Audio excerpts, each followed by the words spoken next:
Buenas tardes, buenas noches, buenos días.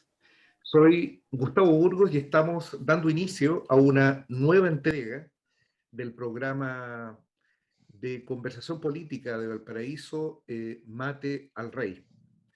El día de hoy estamos comenzando este programa. Contamos con la presencia de Eval Meyer, de Viña del Mar, ¿no? Quien hemos sabido que no se encuentra exactamente en su ciudad central de funcionamiento. ¿Cómo estás, Eval? ¿Cómo estamos? Hola, buenas tardes. Muy bien. Y también en Santiago, Paul Balder. ¿Cómo estás, Paul? Hola, ¿qué tal, Gustavo? Muy bien.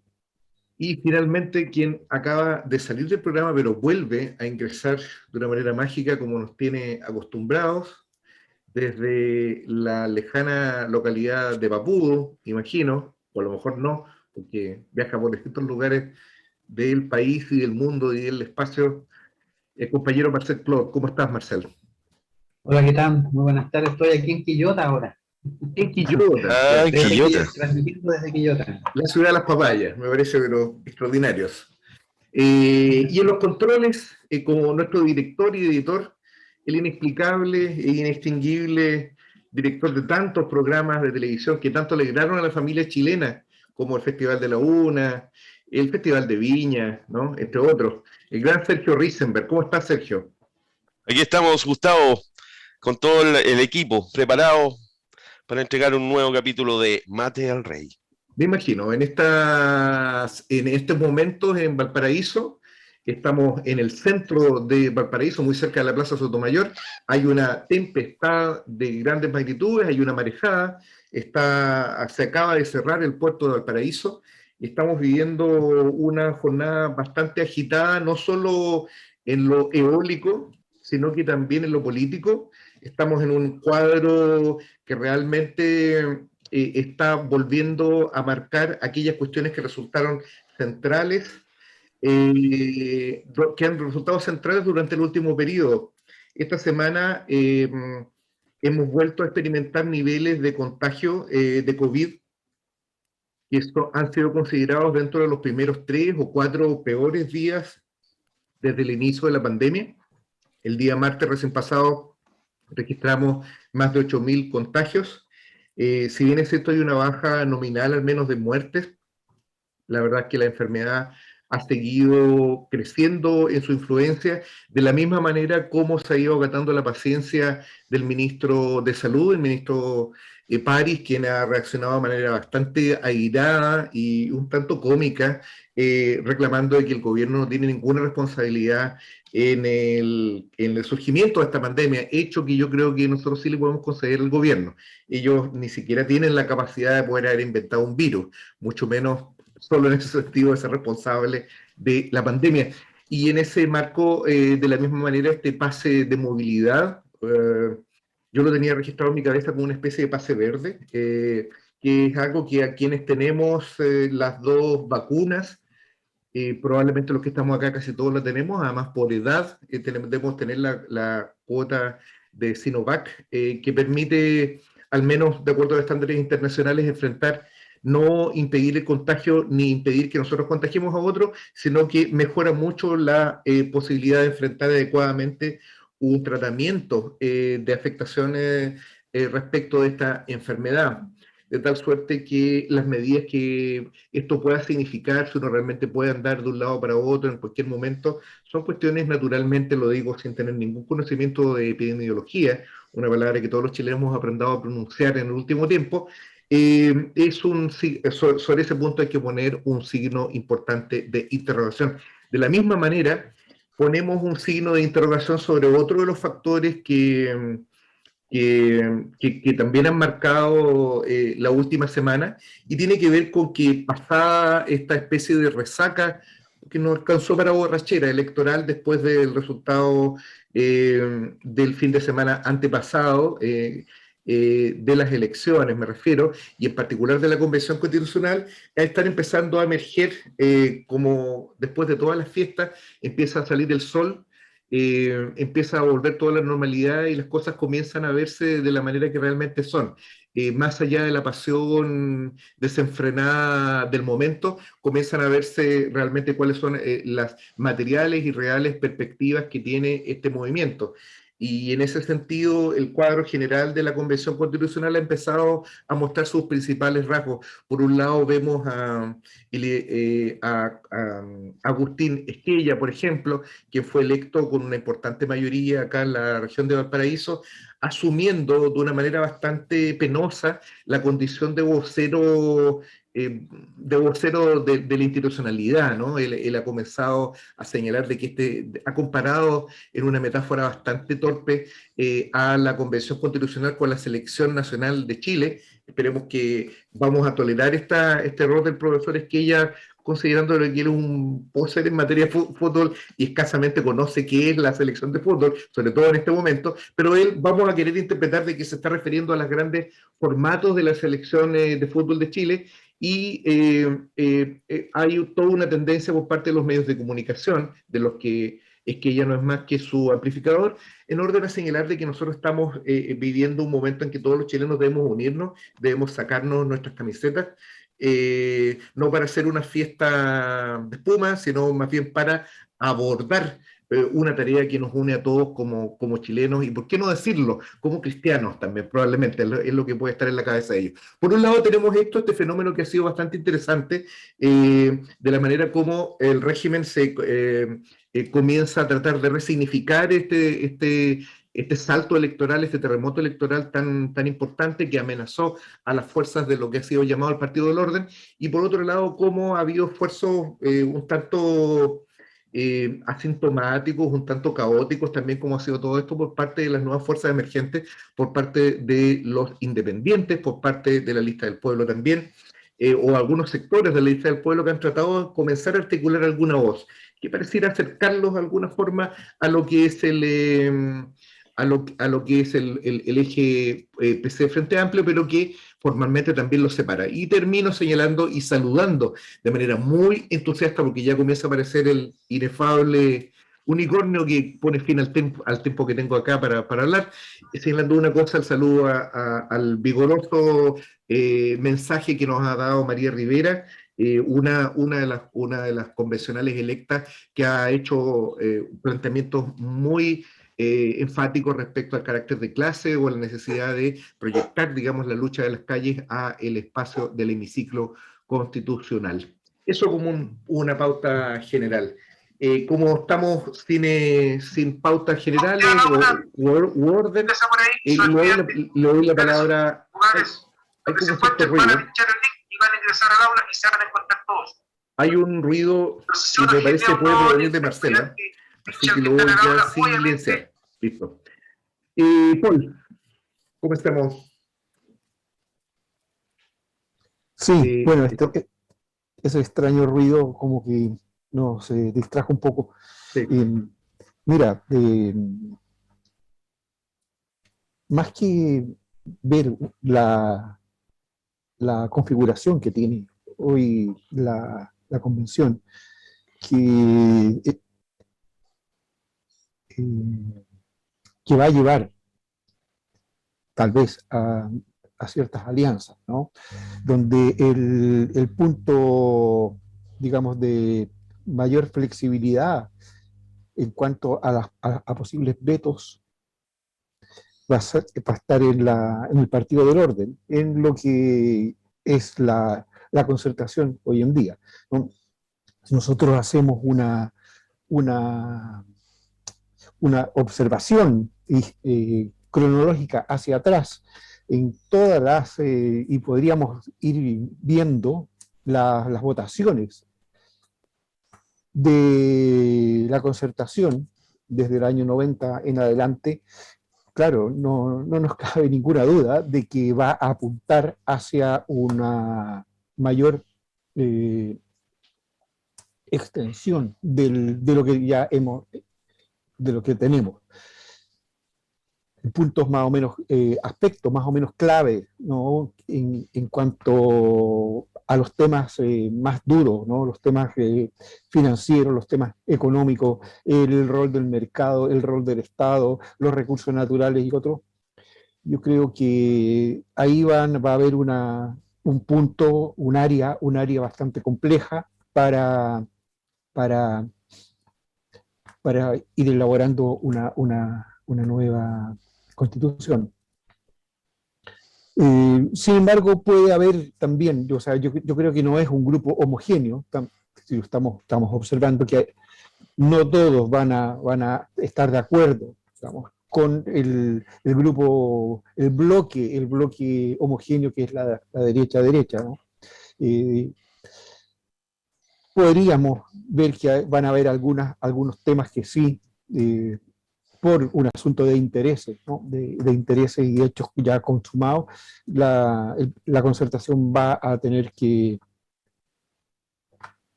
estar de acuerdo con la derecha. Pero en otros aspectos yo creo que no, que se va a ser más complejo eso. Pero es interesante también ver un poco cuáles son los temas que están saliendo y que van a tener en cuenta, van a tener importancia en la convención. Yo creo que es un momento de creciente importancia. O sea, lo que estamos viviendo aquí políticamente es fundamental. O sea, más allá de las parlamentarias, incluso más allá de lo que pueda pasar en las presidenciales. Quien gobierne, ¿no? El otro día en la tercera había un programa de los de Boric y de Jadot, ¿no? Si le echaron un vistazo, era bastante reformista, ¿no? Un programa muy suave, muy débil, y no tocaba algunos temas que para nosotros son fundamentales, como qué pasa con los recursos naturales, qué pasa con el sector financiero, qué pasa con el Banco Central, nada de eso, sino aspectos muy superficiales. Entonces, lo que yo creo es que esto es un momento bastante importante, bastante clave, ¿no? En cómo se está instalando esta convención en un momento que no solamente es importante para Chile, ¿no? Sino también un momento regional y yo creo que global, en cuanto hay una crisis evidente del capitalismo, del modelo neoliberal, donde nosotros podamos mirarlo, ¿no? En todas partes hay una crisis en mayores o mayores niveles, ¿no? En mayores o menores grados, una crisis del capitalismo. Hay una crisis importantísima también del sistema de las democracias representativas liberales. Todas, prácticamente todos los países tenemos una crisis, una compra de parlamentarios, una fusión, una imbricación con el sector privado, con los sectores financieros, donde hay niveles de corrupción, pero históricos. Tenemos eso, ¿no? Esas áreas. Tenemos un problema ambiental de magnitud, es como una ola que se nos va a venir encima en cualquier momento, ¿no? De aquí a 10 años más, estas cosas, o sea, va a ser intolerable aquí y en todas partes. Es decir, yo creo que también estábamos en una crisis de la modernidad, de los grandes paradigmas de la modernidad, lo que era el crecimiento económico, ¿qué es eso? ¿No? ¿Qué es eso? ¿A dónde llevó? Llevó a una mayor desigualdad, a un enriquecimiento impúdico de las grandes fortunas, que lo podemos ver acá, pero lo podemos ver en toda Latinoamérica y en todo el mundo. Y una modernidad que tampoco se puede seguir apoyando en el consumo desatado, en la explotación de los recursos naturales y sobre todo de las energías fósiles, ¿no? Entonces, son todos esos temas que yo creo que se van a tener que tener una presencia importantísima en la en la convención. Y por supuesto, digamos, ya apareció el unicornio, y por supuesto yo creo que el, el concepto, digamos, de Estado de Nación, ¿no? Ya, bueno, uno de los temas, yo creo que se van a resolver es el Estado centralizado, la idea de Chile, que tiene apenas 200 años, ¿no? Que no es nada, por un Estado plurinacional, y eso ya hay grandes mayorías y consensos de que hay que avanzar hacia allá. Es decir, estamos en un momento importante que debiera conducir hacia una constitución mucho más avanzada, que recoja todas estas corrientes que están ahí en el aire. Efectivamente, yo creo que hay a veces hay hechos sintomáticos, casi anecdóticos. El presidente de la República, da un poco de escozor llamarlo presidente de la República, Sebastián Piñera, intentó, en un postrero intento de obtener algún tipo de rédito político sobre la muerte del carabinero, que resultó baleado y muerto en un confuso incidente en el sur de Chile. Él intentó ir a los pomos fúnebres y fue expulsado por integrantes de la propia familia, ¿no? Y yo creo que Mono Gamba decía de que eso, inclusive un medio como Mono Gamba lo calificaba como un hecho que erosionaba la figura presidencial en un grado extremo, y que es parte un poco del cuadro que pinta Paul. Eval, ¿cómo lo ves? Sí, yo la verdad que se habla mucho de la coyuntura actual, pero creo que hay que darle un contexto histórico a esta supuesta, digamos, nueva constitución. Hablar de que en realidad en Chile han existido tres constituciones: la del 1833, que es la por todos conocida la portaliana; la del año 25, que se atribuye a Alessandri; y la del año 80, que corresponde a la dictadura de Pinochet. Y seamos claros que en estas tres constituciones no ha participado ningún estamento, digamos, relacionado, vinculado o atribuido a lo que podríamos llamar pueblo desde hace 200 años atrás. Es decir, todas las constituciones chilenas han sido carpetazos, han sido grupos de notables, oligarcas, aristócratas que han hecho la constitución de puño y letra, digamos, sabiéndose iluminados.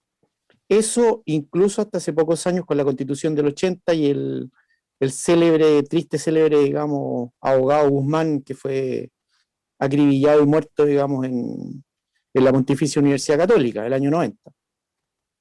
Dicho esto, a mí me parece que el proceso se está iniciando con entusiasmo, como todos sabemos, con mucha expectativa, digamos. Nosotros somos los sudamericanos muy dados a la expectativa, pero al poco de andar, esto ya no puede tomar otro cariz.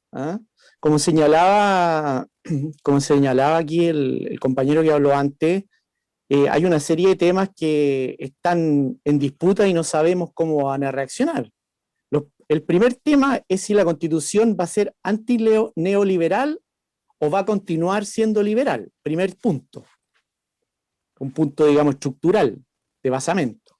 Segundo punto, si el régimen que vamos a tener después de generar esta Constitución va a ser presidencialista o parlamentario. Dos puntos no menores en esta Constitución que hasta ahora ninguno de los notables constituyentes se ha pronunciado siquiera. Por ahí algunas voces, se habla de tratar de influir en esta constituyente, pero hay que decir la verdad, la constituyente está cerrada. Los diputados constituyentes fueron electos, todos sabemos en Chile, para qué nos vamos a engañar, de que influir en la casta política, digamos, en la clase política de estos nuevos personajes que ingresan a esta clase política es muy difícil. Algunos hablan de rodear otros hablan de los pactos, en el mejor de los casos, y otros ya definitivamente, digamos, se mueven por la arena política partidaria, digamos. Ese es un rodeo que se hace de forma interna y que no se publica ni en las redes sociales ni en los medios de comunicación. Por lo tanto, aquí hay muchas cosas que están por verse. Yo creo que hay más interrogantes que certeza, diría yo, en la práctica. Hay mucho más interrogantes que certeza contra incluso todo cálculo. Eso desde la parte del inicio. Y podemos, digamos, especular además de que va a haber o va a existir probablemente un plebiscito de salida de digamos, de este documento que no sabemos cómo va a quedar, y en la práctica tiene que ocurrir un plebiscito. Esto en el mejor de los casos. Esas son dudas, porque además pensemos que tenemos 200 años de historia aristocrática, autoritaria, autocrática, donde la Constitución, casi como un deber, digamos, religioso, le escriben los notables, los que tienen el poder económico y político, no el pueblo. Entonces hay un tema acá que es trascendente. ¿Seremos capaces de revertir esa situación? Ahí yo me hago unas preguntas, digamos, respecto a este tema. Yo creo que hay un enlace de lo que tú estás señalando con el proceso eleccionario que viene encima, digamos. O sea, que yo creo que las elecciones presidenciales y las parlamentarias que tienen lugar en el mes de noviembre están marcadas de manera muy intensa por el efecto político que han provocado las elecciones de la Convención Constitucional. Y esto es algo que se va a ver especialmente porque va a influir en la determinación de los programas presidenciales, ¿no? Que aprovecho de meter una pequeña cuña antes de darle la palabra a Marcel, quien está muteado. El programa de Daniel Jadwe, que ha sido, lo vamos a dejar en la descripción de este programa, ¿no? En la parte de abajo, en la caja, si lo están viendo en YouTube, el programa de Daniel Jadwe, la verdad que es un programa que podría ser considerado perfectamente como un nuevo programa de la concertación. Es un programa que se parece mucho al programa de José Antonio Gómez, por ejemplo, que curiosamente, o no tan curiosamente quizás, ignora las cuestiones fundamentales que dieron origen al levantamiento popular de octubre del 19. Marcel, ¿cómo ves tú este elemento en particular? Bueno, mira,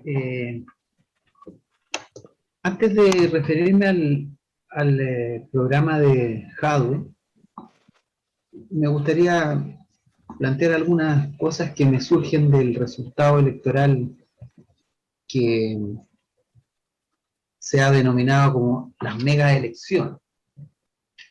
Bueno, yo creo que hubo sorpresas interesantes de este resultado.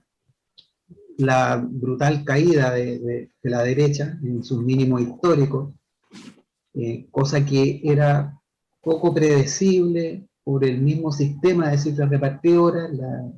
La derecha fue en una sola lista.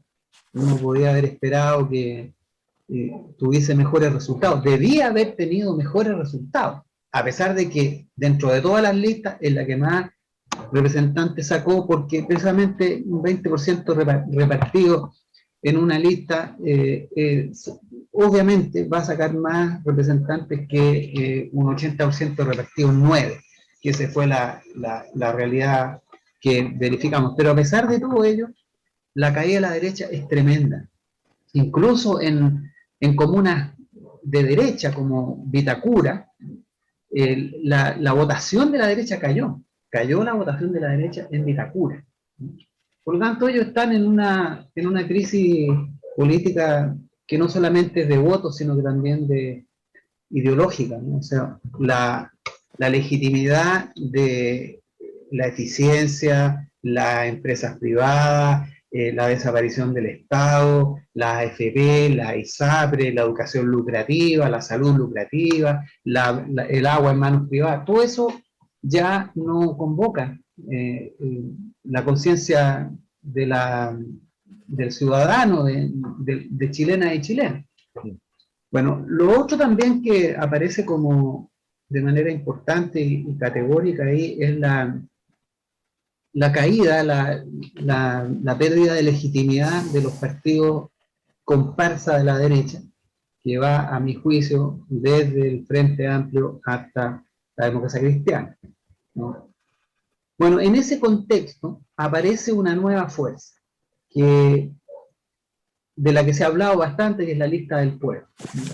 Yo creo que hoy día hay que revisar bien lo que acontezca, ¿no? Porque dentro de la lista del pueblo tampoco hay una cierta uniformidad ideológica, no hay un proyecto común, es una lista que se construye sobre la base de muchos luchadores y luchadoras sociales, y todavía no está claro cuál es el derrotero que va a seguir esa nueva agrupación, ese nuevo referente. Yo creo que, de todas maneras, es un referente que aparece después de muchos años, después de muchas décadas, en donde simplemente había sido imposible levantar un conglomerado político que convocara los intereses de los más postergados, del pueblo, por decirlo así.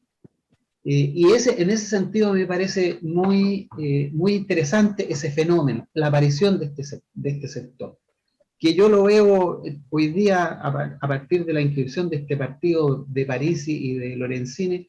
Un poco, a mí me preocupa eso, porque ellos entran en el ámbito de los independientes, de los antipartidos, y podrían debilitar, ¿no?, en la votación, ¿no?, de ese sector. Espero que no sea así, pero yo creo que todavía la conciencia política de este país no está tan profundizada como para que uno piense que todos estos independientes van a entender quién es verdaderamente Parisi y Lorenzini, que son mercachifles de la política, nada más y nada menos, pero que pueden hacer daño en la votación. Ahora, yo creo que la cuestión está bastante empatada. La derecha no tiene el tercio, pero puede tenerlo con la democracia cristiana y algunos partidos del partido del poder, ¿no es cierto? Los PPD, algunos PS, o algunos independientes que tampoco son muy trigolimpios, pero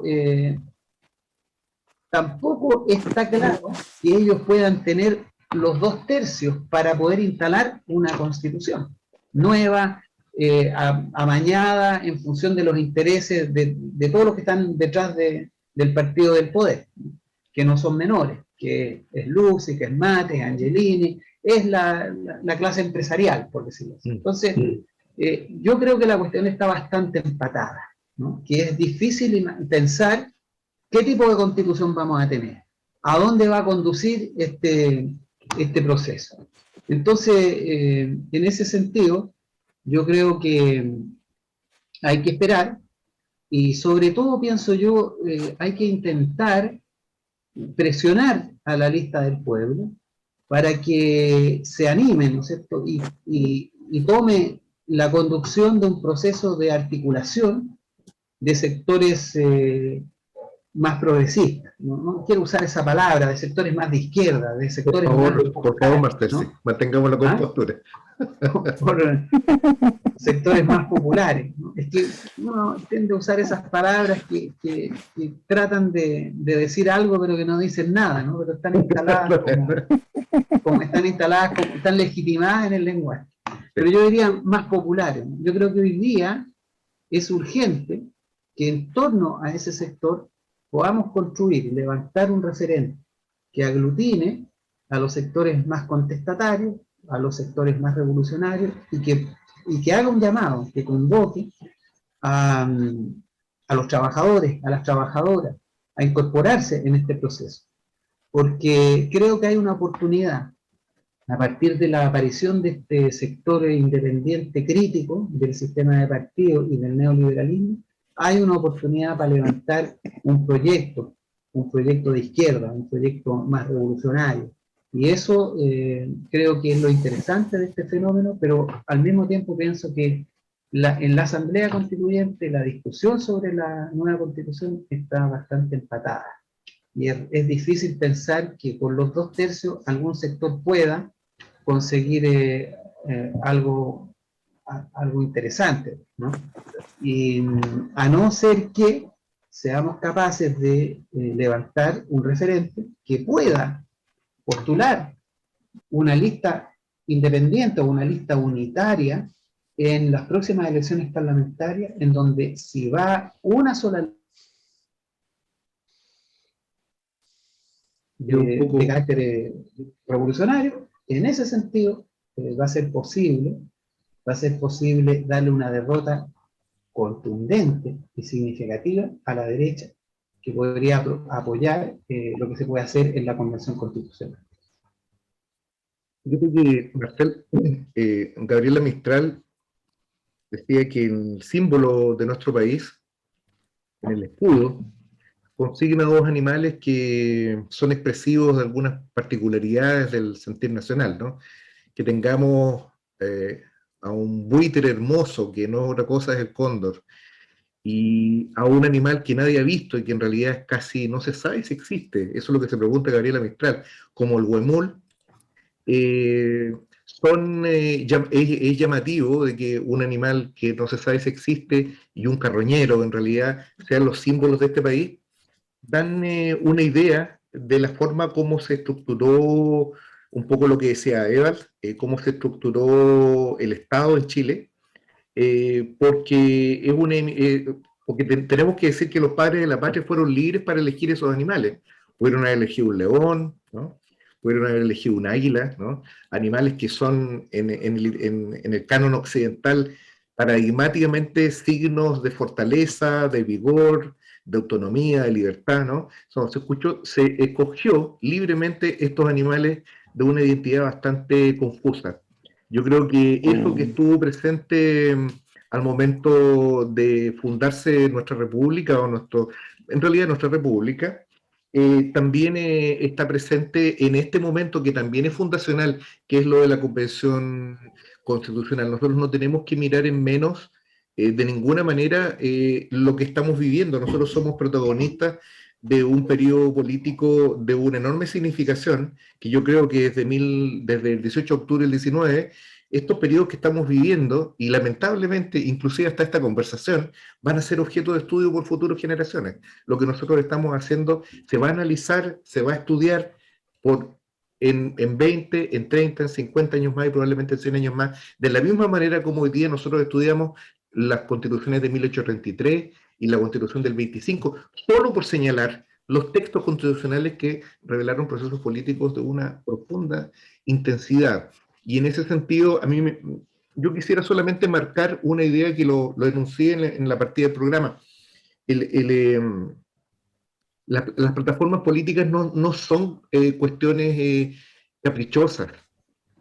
El hecho de que el candidato, probablemente al sillón de O'Higgins, a la primera magistratura, a la presidencia de la República, que tenga realmente opciones materiales bastante racionales y previsibles de tener éxito, como por el Partido Comunista, como es el caso de Daniel Jadwe, nosotros tenemos que detenernos bien qué es lo que eso significa. El Partido Comunista en su historia nunca ha querido tener el candidato, ni ha querido estar en la responsabilidad del gobierno. El PC siempre ha apostado a estar cerca del poder, pero no directamente en el gobierno. Esto ocurrió especialmente en el año 70, cuando propusieron a Pablo Neruda como candidato, ¿no? Con la idea de resignar. Yo creo que los comunistas siempre sabían de que Neruda no podía ser el candidato. Eso era algo absolutamente evidente, ¿no? Nosotros todos los que estamos acá éramos muy chicos como para percibir eso, pero Neruda estaba muy lejos de ser el típico dirigente comunista, que tenían figuras muy importantes, como el propio Lucho Corbalán, Zorrilla, etcétera, un montón de dirigentes muy importantes, eligieron a Neruda, alguien que también su filiación con el Partido Comunista es bastante parecida a la de Jadwe. Jadwe es un comunista de segunda generación. Él pertenece él durante la dictadura, no obstante la edad de él lo hubiese permitido, pudo haber sido un dirigente destacado y no lo fue. Él ingresó al Partido Comunista con posterioridad ya en democracia.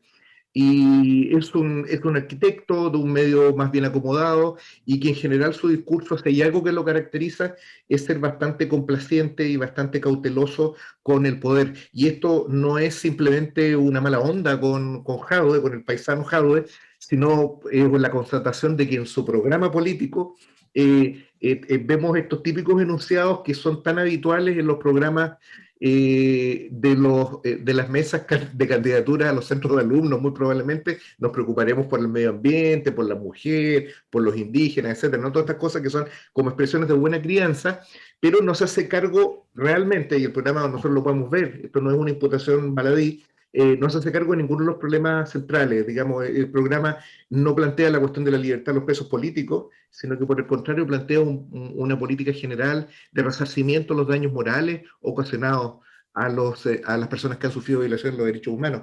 ¿Qué nos quiere decir Jadwe con esto? Que se van a seguir violando los derechos humanos, pero que el Estado se va a hacer cargo de las víctimas. Pareciera que es eso. Pero no señala, por ejemplo, de que Piñera se tiene que ir a la cárcel y los responsables de las violaciones de los derechos humanos y de igual manera. No hay ninguna palabra para referirse al gran capital, ¿no? Para referirse al capital imperialista, para referirse a los grupos económicos. Ninguna, ¿no? Hay reflexiones respecto a las pymes, respecto a un montón de cosas que resultan anodinas, que resultan absolutamente incapaces de amenazar el orden económico y social en el que nosotros vivimos. Eso es algo concreto, y yo creo que, para terminar, acá en la Convención Constitucional, como en todos los espacios de la sociedad, van a convivir y se van a enfrentar posiciones, y eso es lo que nosotros tenemos que apostar. Se han utilizado distintas expresiones: hay que rodear la convención, hay que transformar la convención, distintas expresiones de impotencia política, diría yo. Pero lo concreto es que aquí va a haber un enfrentamiento de posiciones. Yo saludo especialmente con mucho entusiasmo el discurso disruptivo, el discurso que puede parecer exagerado, un discurso de enfrentamiento brutal que es el que sostiene María Rivera, ¿no? Que es una destacada abogada de los derechos humanos, militante del Movimiento Internacional de Trabajadores, de filiación trotskista, la primera trotskista que llega al Parlamento desde los años 30, y un planteamiento tan sencillo como la expropiación de las 10 más grandes familias, creo que pone, sí, ese tipo de cuestión, el problema de la socialización de los grandes medios de producción, y creo que sí va a ser un tema sustancial de debate político y de lucha política, porque en realidad el hecho de que la Constitución diga A, B o C no tiene mayor importancia, sino la capacidad que ese debate político logre motorizar fuerzas sociales de la manera como ha venido ocurriendo. Yo no sé, desde el barrio alto, el sector ABC1, si Sergio Risenberg ha tenido alguna noticia respecto a qué expectativas se han generado, o siguen todavía con la cola, como se decía antiguamente, respecto al resultado electoral, Sergio. Aquí la gente está complicada. Yo he visto mucha compra de tarros de conserva, por ejemplo, en los supermercados. Las nanas están llevando mucho alimentos no perecibles, y hay miedo al chancho chino. Eso es lo que yo he notado en la conversación en los malls y en las calles. Me hizo pensar usted acerca de cuál debería ser el animal del escudo nacional. Y después de ver los análisis de nuestros contertulios semana a semana, yo creo que podría ser el cangrejo, porque nunca sabemos si vamos para adelante o vamos para atrás en esto. A veces vamos perdiendo, después vamos ganando, ahora parece que estamos en empate. La verdad es que yo me he ido adentrando en esto de la política gracias a usted. Yo aquí me dedico a la parte técnica, no, lo otro no es lo mío, pero ya me empiezan no a la política. Correcto, porque al final yo igual tengo que trabajar. Claro. Pero me empieza a dar ganas de que de una vez alguien empiece a hablar como esta niña, la María Rivera, que es un poquitito tosca, digamos, para la gente acá, pero que empieza a hablar con palabras reales, ¿ah? Lo otro que quería decirles es que en aquellos tiempos del colegio, este joven paisano Daniel Jadwe, jamás se le conoció el más mínimo movimiento por la lucha antidictatorial, ¿ah? La gente que lo conoce de ese tiempo nunca le vio hacer nada. Lo que sí, siempre el paisano tenía su bandera de la OLP, de esa no se la sacaba. Pero cuando algunos compañeros de él, de cursos paralelos, que fueron amenazados incluso por la CNI, y que estaban metidos en el llamado a las protestas y todo eso, hablamos del año 83, 84, nunca se vio al paisano Jadwe. Esperemos que este cambio de Jadwe haya sido para mejor y que supere y dé un paso más allá de las farmacias populares. Esa sería mi impresión, Gustavo. Me parece espléndido. Paul, como estamos en este momento vilipendiando a Daniel Jadwe, ¿cuál es la expectativa? ¿Tú crees que realmente... Súmese a la camotera, Paul. Súmese a la camotera, claro. Paul, ¿cómo ves tú? ¿Crees que va a ser el próximo presidente Daniel Jadwe? ¿Es real esta alarma histérica de Pochati cuando dice que esto es un triunfo superior al de Allende? ¿Lo ves así, Paul? Respecto a esa columna de Mochati, yo creo que era un poco con la intención de alarmar a ciertos sectores, y yo creo que de hecho se tienen que haber alarmado un poco, pero un poco, ¿no? Porque si no, veríamos que si la alarma fuera real y con efectos reales, podríamos percibirlo en la economía, ¿no? en algún efecto importante. Y la bolsa cayó después del 16, pero después se ha ido recuperando y ya salió el tema de los diarios económicos. No es un tema que sea tan agudo en este momento. Sí, a mí, bueno, me comentaron antes de las elecciones, algunas personas, ¿no? Del sector privado. Yo cubrí economía durante mucho tiempo en diarios de todo tipo y claro, igual conservo algunas fuentes de ese sector en tiempos muy neoliberales, ¿no? En tiempos de Lagos, en tiempos de Bachelet. Y los buenos tiempos.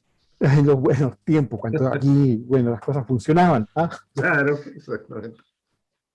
Y había temor antes, ¿no? Y bueno, gente que decía, tengo que venderlo todo, ¿no? Y poner mi vista en Miami, ¿no? Algo así. No se ha visto todavía nada concreto en eso, ¿no? Y tal vez más adelante, cuando las encuestas ya comiencen a consolidarse más, vamos a tener algún tipo de efecto. Y siempre, bueno, en la columna de Mochati decía, esto es mayor o más, no me acuerdo, que el año 70, ¿no? Que lo de ayer. Un triunfo más grande que el de Allende. Un triunfo más grande que el de Allende. Y claro, allá en el año 70 fue un poco distinto, ¿no? Porque, claro, fue muchísimo más violenta la reacción, fue inmediata la reacción. Ahora, claro, habían hechos concretos, no estaban las encuestas, ¿no? Las encuestas no la daban como ganadora Allende, entonces la cosa no estaba tan así movida, pero sí se movió a partir de el triunfo en septiembre, y de ahí a noviembre pasaron muchísimas cosas, ¿no? Ya el fascismo y la desestabilización económica fue inmediata. Entonces, yo creo que hay que esperar, pero sí, ese ánimo tiene que estar dando vuelta. Ahora, pueden pasar muchas cosas, ¿no? Ahora, Jadwe están metiendo otros candidatos, puede haber una dispersión también de los votos, ¿no? Puede haber una demócrata cristiana, puede haber una candidata socialista, puede haber un candidato radical, parece que también, y así, y pueden haber otros también. Entonces, ¿qué va a pasar con eso? Esa dispersión frente a una derecha que va a tener su candidato, que como más probable sea Lavín. Pero, bueno, hay que ir viendo. ¿Te recomendaría a las vecinas de acá que seguir comprando alimentos no perecibles, Paul? Bueno, yo creo que también están ya elevando los precios, ¿no? O sea, Así es. Sí, fui ayer al supermercado a comprar el Quaker, que siempre tomo el desayuno hace 20 años,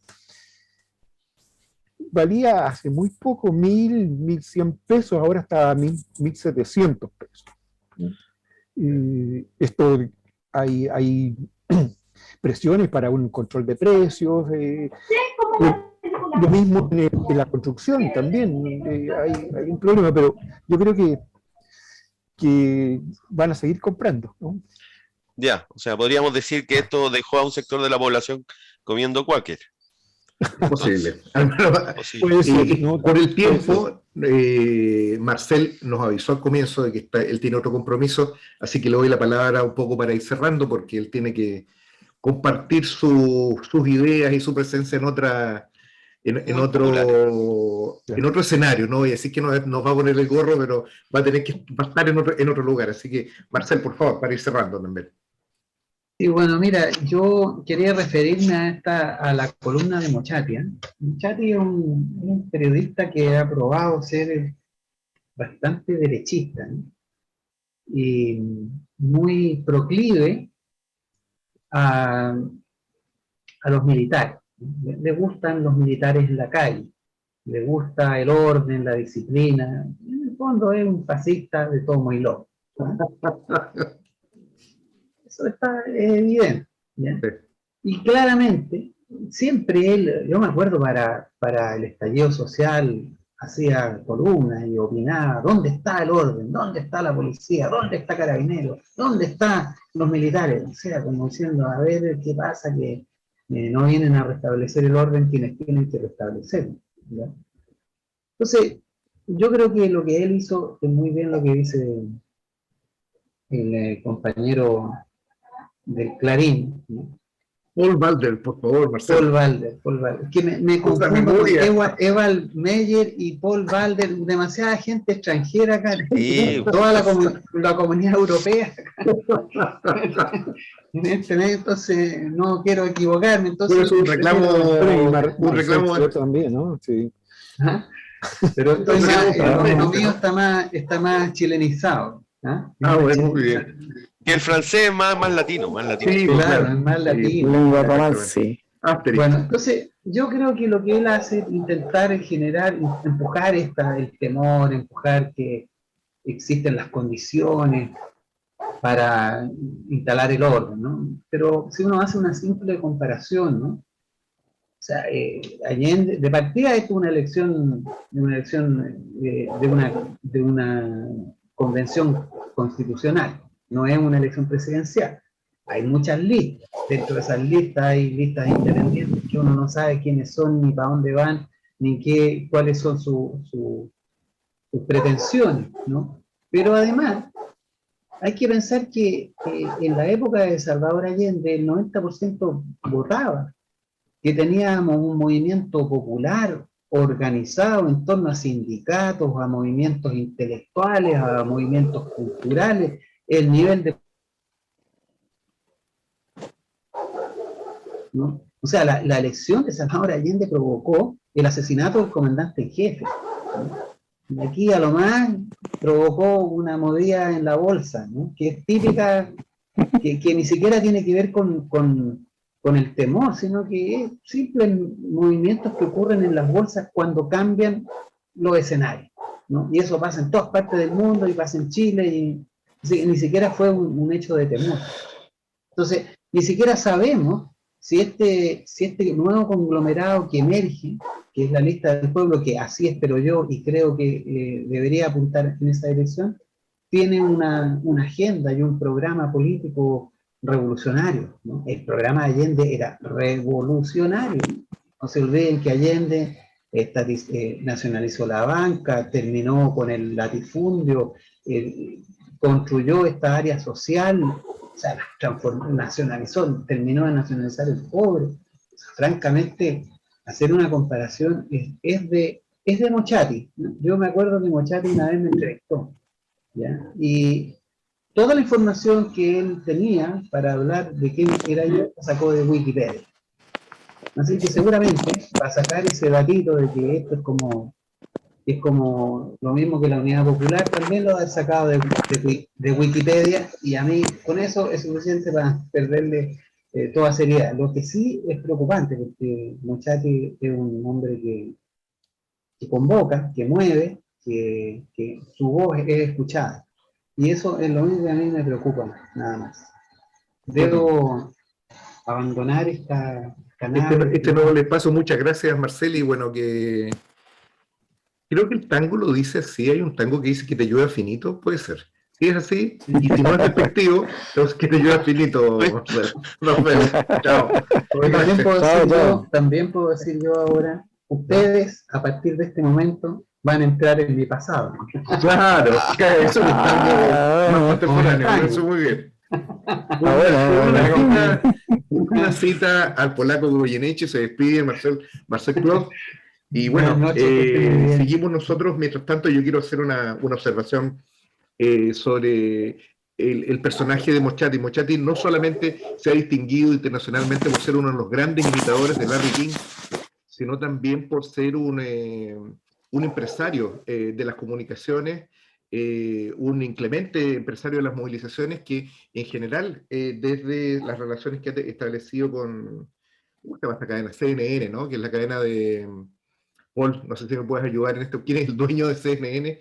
Es un tipo que se llama, bueno, pero de este importante medio de comunicaciones internacionales y que se expresa a través de Chile, Tanner, exactamente, que se expresa a través de Chilevisión en Chile. Bueno, la voz de Mochati no es cualquier voz, más allá que sea un personaje folclórico, esto es de alguna forma, y no quiero resultar así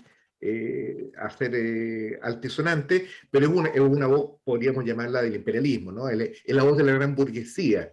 Por más que él sea un pequeño títere, un personaje cómico, una cosa un poco rara, ¿no? Un hombre que busca su información en Wikipedia, como dijo recién Marcel, pero yo creo que eso hay que ponerlo también en contexto porque no es cualquier voz. Eval, por favor, la opinión desde Everton, una opinión ruletera de un hombre que está... ¿Dónde está? La verdad que ando por ahí. Ando por ahí, señor Don Sergio, no estoy en Viña. Está en un lugar misterioso. Sí, está como escondido, ¿eh? ¿Sabe algo que nosotros no sabemos, igual? No, usted todo lo sabe, así que no hay problema con eso, no se haga problema. Usted tiene un dron encima, así que no se haga problema. Respecto al Mochati, diría que Mochati es acérrimo enemigo de Piñera, digamos, eso es declarado. Incluso se sabe que Piñera le intentó comprar la radio, el medio de comunicación, digamos, hace tiempo. Por lo tanto, para Mochati esos comentarios no son nuevos porque él yo creo que prefiere a los militares que a Piñera, directamente. Por una cuestión de ahogo comercial también. Al parecer Piñera ha tratado de ahogarlo comercialmente, digamos, dentro de su rubro. Por otro lado, Mochati se ha metido un poquito en la pata de los caballos con denuncias que hizo del Poder Judicial. Hay que recordar que Tomás Mochati es abogado de profesión. Él además tiene, digamos, una serie de... Claro, es colega tuyo, de hecho. Exactamente, claro. Y es un conocedor profundo del Poder Judicial y él ha entrado en algunas denuncias que de hecho se le han devuelto como boomerang. Por lo tanto, Mochati, la verdad es que para él cualquier cosa es mejor que Piñera, independiente que si es digamos, fascista y tiene, digamos, una inclinación clara de derecha. Eso no está en discusión. Ahora lo de Jadwe, creo que habría que detenerse un poquito con Jadwe, porque a mí Jadwe, sinceramente, sin tenerle animadversión, a mí me parece Jadwe que es un personaje gris. Por eso su baja, digamos, baja puntuación. Jadwe es producto también, al igual que Pamela Giles, del momento histórico que vivimos y de este gobierno de Piñera. Pero Jadwe no ha sabido sacarle partido a esto, lustre, punta al lápiz. Y por lo tanto es un tipo, como tú bien señalabas, y como han señalado algunos acá con tertulio, Jadwe no pasa de ser, digamos, una especie de aparachic gris que repite, por una parte, lo que de alguna manera el partido le puedan parecer los lineamientos políticos, y por otro, trata de caerle bien, digamos, a ciertos sectores electorales, pero no logra tampoco un liderazgo fuerte. Eso a mí, al mediano y largo plazo, me preocupa más, porque de llegar a ser presidente, podría pensar que se va a convertir en un Piñera, ante la forma irresoluta que tiene, digamos, de enfrentar los problemas. Fíjate tú, con los presos políticos, él es absolutamente ambiguo o habla desde el lugar común, digamos, de la opinión de centro, centro-izquierda, digamos, no sale de ahí. ¿Ah? Desde los temas cotidianos, desde el programa, tampoco dice nada novedoso. Por lo tanto, esto parece un poco más de lo mismo. Ese es el gran problema. Y acentuado que no tiene un liderazgo considerable. ¿Ah? Jadwe no es Allende, ni mucho menos, no es ni Frei, ni por si acaso, no es ni siquiera un Alessandri, no tiene simplemente ningún carisma. Ese es el gran problema que tiene Jadwe. Es una persona que está ahí en una circunstancia histórica favorable para él y ha crecido gracias a eso. Y por eso que la encuesta, como bien dicen algunos, no le alcanza para ganar. Ese es el gran problema. Dicho esto, también, como señala Sergio Risenberg, es de una generación nueva. Recordar que, por ejemplo, la señora Oliva, que está ahora Doña en Karina. dura disputa con, claro, doña Karina, era de un partido que se llamaba Poder el año 17. Es decir, Karina no es comunista, digamos, de toda la vida, como Gladys Marín, como la pueden hacer parecer. ¿Ah? Entonces, hay una camada acá de comunistas con los cuales se ha usado para crear este temor, pero más bien son socialdemócratas. Yo diría que el programa, digamos, comunista es socialdemócrata, no es, digamos, ese comunismo que era de Gladys Marín, de Corbalán, digamos, como tú señalabas, de Zorrilla, de Pablo Neruda. No es ese comunismo. Por lo tanto, esto es un uso electoral. Pero con todo, fíjate, con todo, lo más preocupante es que tampoco vende.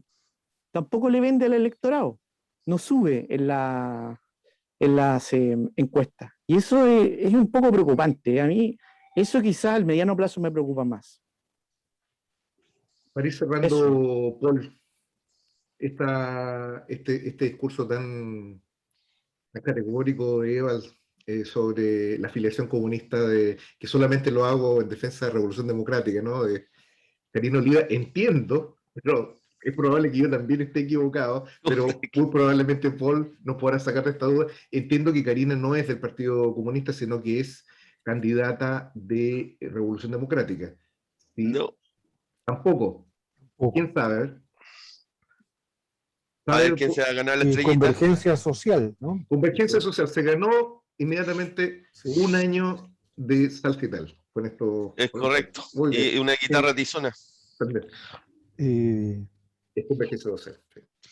Mira, parece que alguien ha dicho que es una comunista, ¿no? Alguien está difundiendo esa idea, pero no lo es, no lo es. Yo espero que ella pueda ganar. Una persona que ya estuvo en ese cargo y la verdad que no hizo ninguna diferencia con los otros, ¿no? que han seguido en ese asiento. Pero a mí me llamó la atención lo que dijo Eva hace un momento sobre Jadwe. No lo había observado desde ese punto de vista, ¿no? Bueno, yo hice el comentario aquí hace un momento sobre el programa. El programa que, me parecía que no era un programa que responda a las demandas populares, en ningún caso. Y eso me llamó la atención también. Y lo que dice Iván puede ser cierto. O sea, derechamente, claro, en Recoleta él ha sido una persona que, sí, ha demostrado una eficiencia, ha demostrado creatividad, imaginación, ¿no? Eso sí, pero y también, claro, una capacidad de gestión. Ahora, ¿hasta dónde? Eso es importante, obviamente que es importante. Una capacidad para generar equipos, bien, pero estamos hablando de un tipo de gobernanza, ¿no? Nosotros estamos esperando otro tipo, otra cosa. Una vinculación con los movimientos sociales, con el movimiento popular. Ahora, bueno, ¿cuál es el tema ahí de Jadwe es encantar de alguna manera a la lista del pueblo y a un nexo y una conexión con las organizaciones sociales. Y bueno, ese es un trabajo que es necesario porque si no, vamos nuevamente a ver un quiebre, una brecha entre la clase política y las organizaciones sociales que están demandando otro tipo de cosas. Sí, en realidad yo creo que el movimiento de Hadwe es un movimiento de círculos concéntricos, ¿no? O sea, por un lado el programa de gobierno es un programa que indudablemente es un guiño, por utilizar una expresión así generosa, es un guiño a la concertación, es un intento de ubicarse dentro del espacio político de la concertación, de lo razonable, lo esperable, de lo republicano, no sé, no voy a seguir tirando adjetivos para no parecer Piñera, pero por otro lado, y aquí es donde viene el tremendo pero no creo que esa política le sirva para poder liderar aquello que va a ser determinante en el desarrollo de su candidatura, que es la capacidad de ser un dirigente de izquierda. Y la verdad es que con ese programa muy difícilmente va a poder ocupar un espacio para aquella izquierda innominada que se expresa a través de los independientes de la Convención Constitucional, pero que con independencia de si hay una modificación legislativa que le permite a los independientes participar en las próximas elecciones parlamentarias, no cabe duda de que no se siente expresada a través de eso, de tal manera de que esto va a abrir unas posibilidades importantes de algo que dijo también nuestro contertulio que se arrancó de este programa, Marcel Clot, quien dijo que existe por lo mismo un espacio importante para la emergencia eventualmente de otra candidatura de izquierda. Marcel, en un lapsus incalificable, calificó eso como de progresismo, ¿no?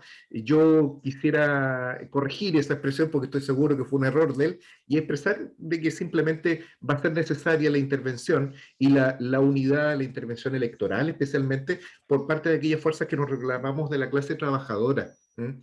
Y eso creo que es un elemento de mucha fuerza en lo que va de aquí en más.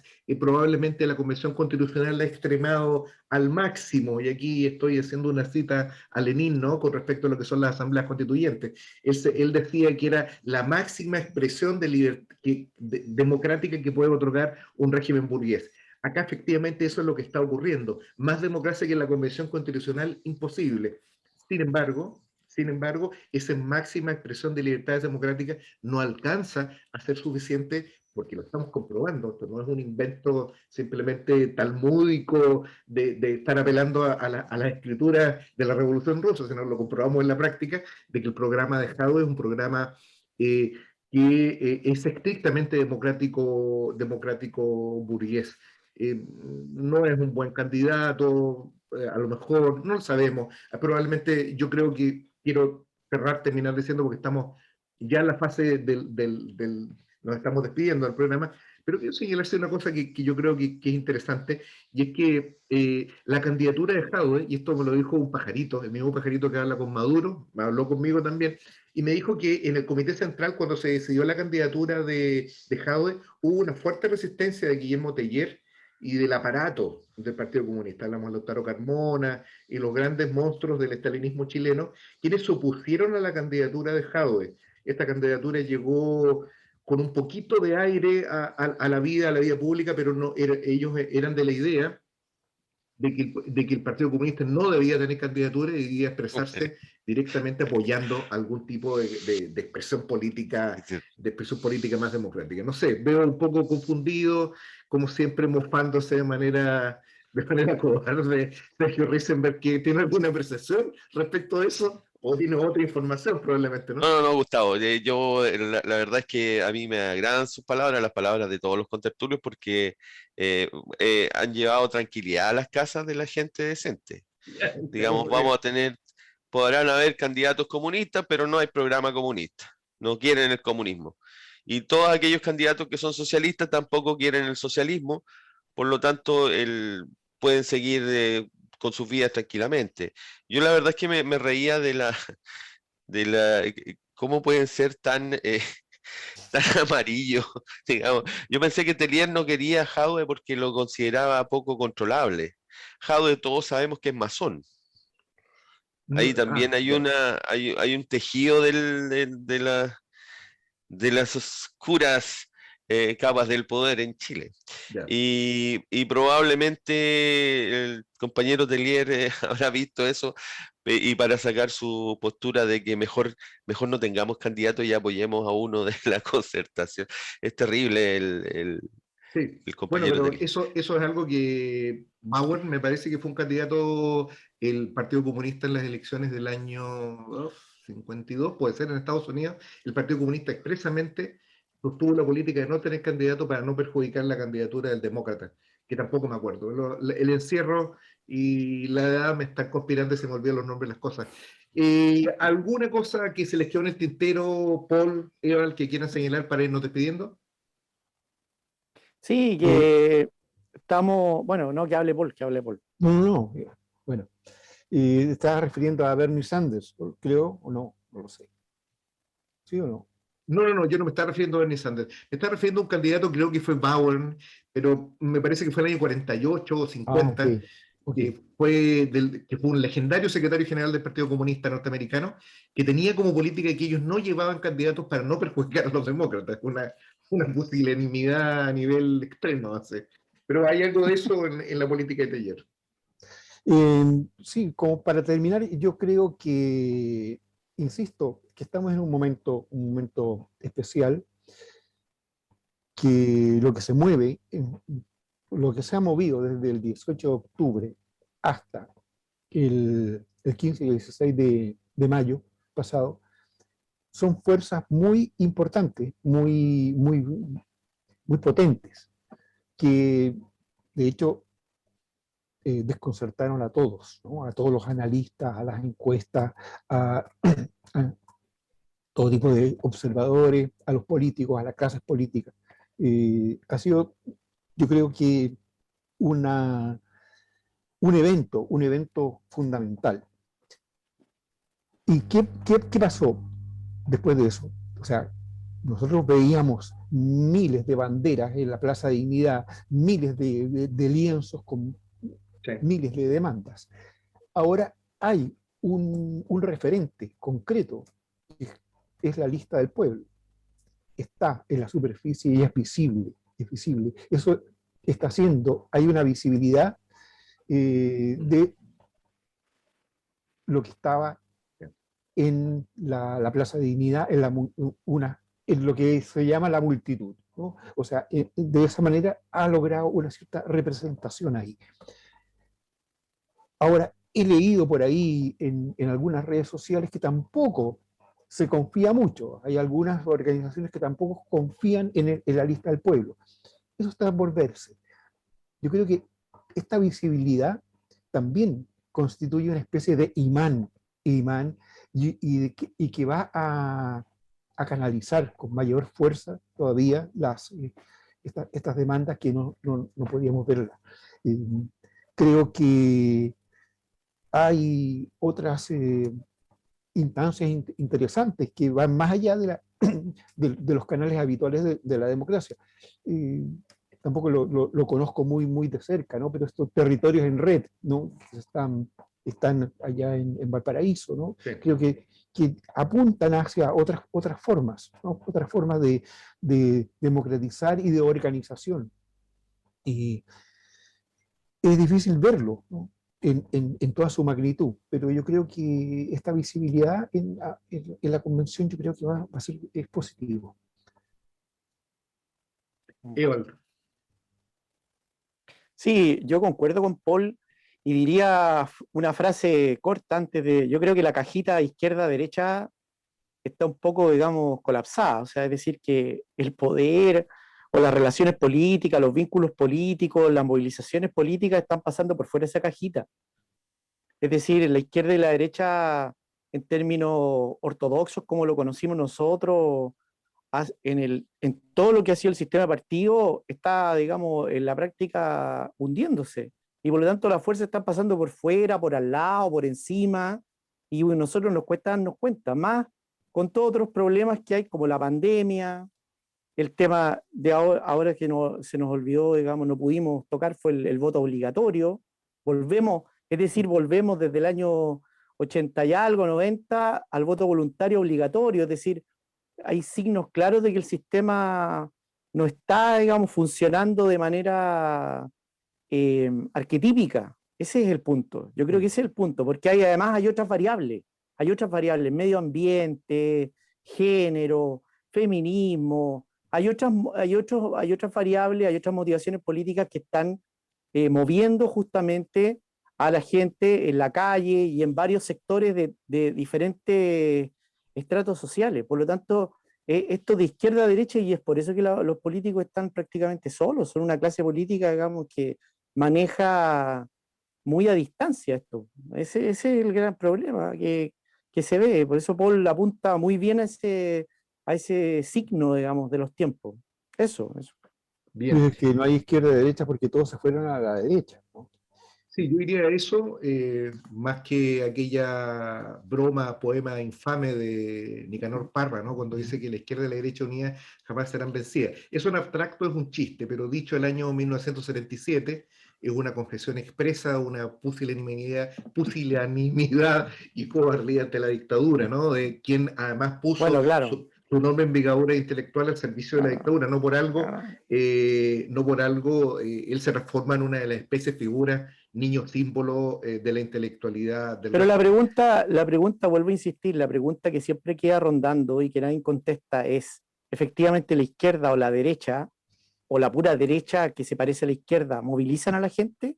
¿Se está movilizando por eso? Bueno, yo creo que para responder derechamente eso, derechamente, estamos utilizando la misma categoría que se está impugnando, para responder eso directamente, yo creo que acá el problema tiene que ver con que el proceso de lucha de clases es de una intensidad tal que ha puesto a las fuerzas que se reconocían institucionalmente como de izquierda, las ha puesto, como muy bien lo ha apuntado Paul, en el lugar de la defensa del orden establecido y del neoliberalismo. No es un exceso señalar de que el Partido Socialista en la actualidad es una organización patronal. No es un exceso señalar de que muy probablemente detrás de la determinación que tuvo Elizalde para no aceptar la alianza con el Partido Comunista del Frente Amplio estuvo más que los principios o la memoria de Allende, estuvo principalmente los intereses económicos del aparato del Partido Socialista, y muy probablemente se iba a encontrar en una alianza en que la base del Partido Socialista es una base de izquierda y que finalmente quienes iban a resultar expulsados de ese imbunche político que se estaba generando y a ser precisamente la directiva de una organización multimillonaria que tiene inversiones, no solamente tiene inmuebles y una serie de inversiones importantes, sino también una participación muy significativa en las AFP y en el gran capital en nuestro país. Y en ese sentido, no solo las políticas del Partido Socialista han servido a la burguesía, sino que el propio aparato del Partido Socialista se ha transformado en un aparato patronal. Después de estas expresiones altisonantes respecto del Partido Socialista, que en ninguna medida ensombrecen la solidaridad y la camaradería que debemos observar respecto a los militantes de base del Partido Socialista, del Partido Comunista, ¿no? Que de buena forma y de forma importante se reconocen revolucionarios. Tenemos que resaltar también esta enorme contradicción que existe entre las bases de los militantes y los obreros honestos que militan en esas organizaciones con respecto a sus direcciones corruptas y que se han entregado absolutamente al régimen. Luego de ¿Quedan esta algunos, frase, Gustavo, dice usted? ¿Quedan algunos, dice usted? yo creo que quedan algunas, y luego de esta frase que yo creo que Savonarola me lo hubiese envidiado, ¿no? De exigencia y puritanismo, doy por cerrado en un acto que aprendí hace poco, de que existen los Sí. verbos performativos, aquellos verbos que conforman en sí mismo un acto, son palabras que crean realidad. No sé, a lo mejor Sergio Risenberg, que le gusta tanto Carlos Ruiz, Encina, me estoy refiriendo a él, a lo mejor me va a entender este tipo de lenguaje. Bueno, lo dejamos hasta acá. Ha sido un agrado. Muchas gracias, Paul. Muchas gracias, Evald. Muchas gracias también, don Sergio Risenberg, en los controles. Dejo hasta acá este programa y nos vemos. ¿Alguna frase, algo que quiera decir? Solamente una última aclaración. A mí me gusta Carlos Ruiz, pero yo nunca le he entendido lo que dice. Ah, me imagino. Yo después se lo voy a explicar en el Perfecto. backstage. ¿Ah? Hasta luego. Chao. Chao, chao. Hasta luego.